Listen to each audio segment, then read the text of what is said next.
terrorism. Okay. I don't know that. Just let me. All right, hang on. All right, guys. I'm not trying to rush you. So Raven and I are having a conversation. It's 6:30 East Coast time on Monday, right? And this continues the conversation that we were having last night. And I posted a video. And I haven't watched Angry Male Vet's response to that, but Raven told me that he did one, so I'm looking forward to seeing that. So but we're talking about this, I guess it's an executive order. I mean, it doesn't really order anything. So this was posted to the White House website on September 26th, 2025. It's titled. It's just a thing. It's like a social media post that he posted to the White House website. Yeah. It's titled "Democrats' Unhinged Crusade Against ICE Fuels Bloodshed." So we're talking about that, and Raven is talking about the term, which we both forgot to mention last night, but mainly, stochastic terrorism. It's the use of rhetoric, the use of language, and demonization and dehumanization, and it's just a list of Democrats and things that they've said about ICE. They're the Gestapo, authoritarian, secret police, Nazi Germany, slave patrols, thugs, terror force, kidnapping, turning our country into a fascist police state. But there's two sentences at the beginning of this post.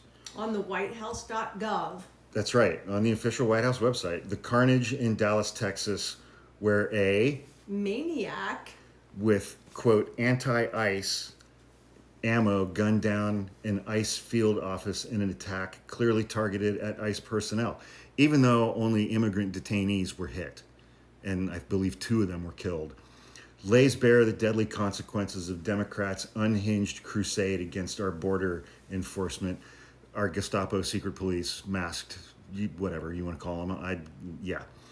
Then the next sentence is in bold. Democrats have spent years vilifying ICE as fascists, the Gestapo, slave patrols, inciting a 1,000% surge in assaults on agents, no citation given, and a wave of capital R radical, capital L left terror. Their words aren't just reckless, they are a battle cry for violence. Take it away, Raven. Just that last part, a battle cry for violence. The rhetoric is, I believe, his platform for threatening war on the political left, whether they are elected officials or just those civilians. Of us who are civilians. And I believe that during his military speech to the military, what do you call them? Senior leadership. Yeah, the senior leadership. I believe that was kind of a battle cry, or he was threatening war on American citizens during that speech, and it's terrifying.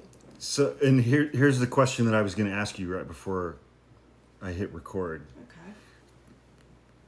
When Pete Hegseth and Donald Trump went in to make those 2 speeches to the senior 800 members of the military across all branches, do you think that Pete Hegseth and Donald Trump already believed that they had the military in their pocket?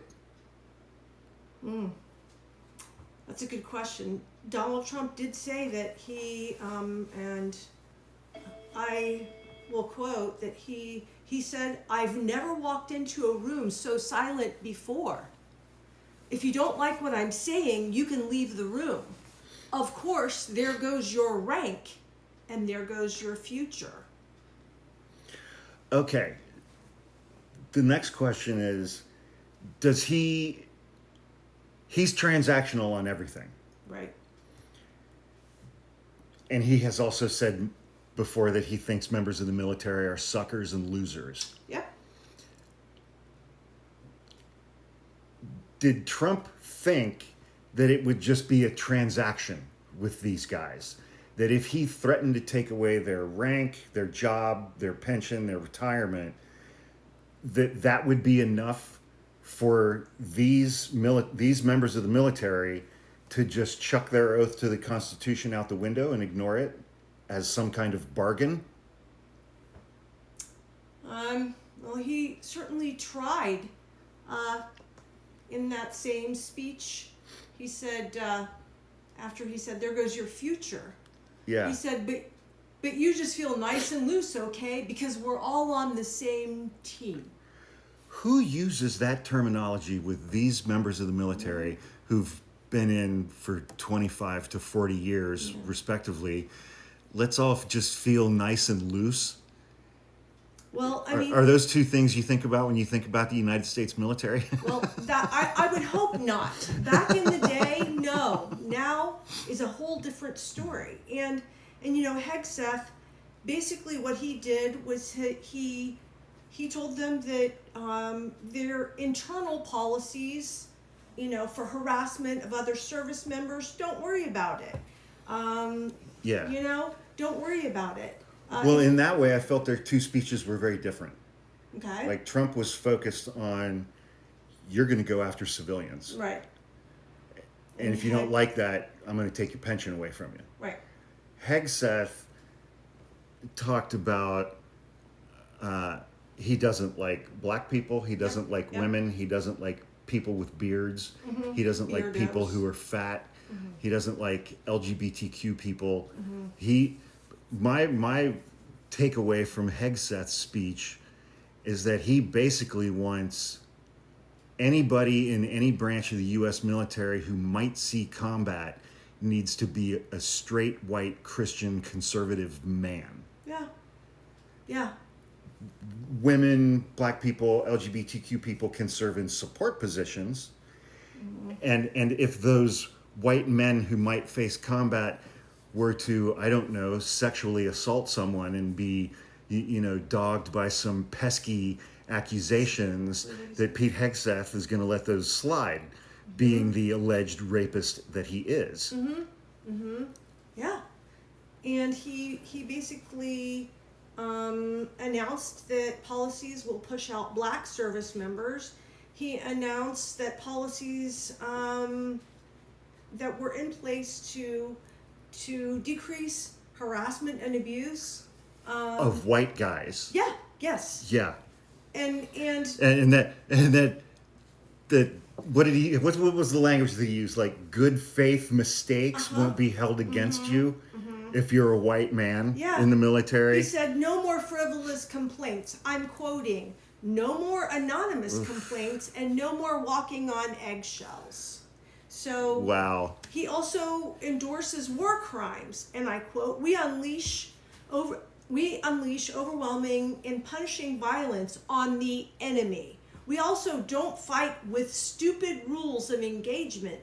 We untie the hands of our war fighters to intimidate, demoralize, hunt, and kill the enemies of our country. No more politically correct and overbearing rules of engagement. And who did Donald Trump say the enemy was in his speech? The enemy from within, the radical left. Which I guess is you and me. It's fucking us. It's fucking us. Okay. But apart from that, the speeches were fine. But Hegseth also he told people, he said, but if the words I'm speaking, again, this is Hegseth, if the words I'm speaking today are making your heart sink, then you should do the honorable thing and resign. Yeah. So I feel at this point, I should point out to people watching this video that Raven is wearing a shirt that I bought for her off the TikTok shop that says in giant letters, "I identify as a problem."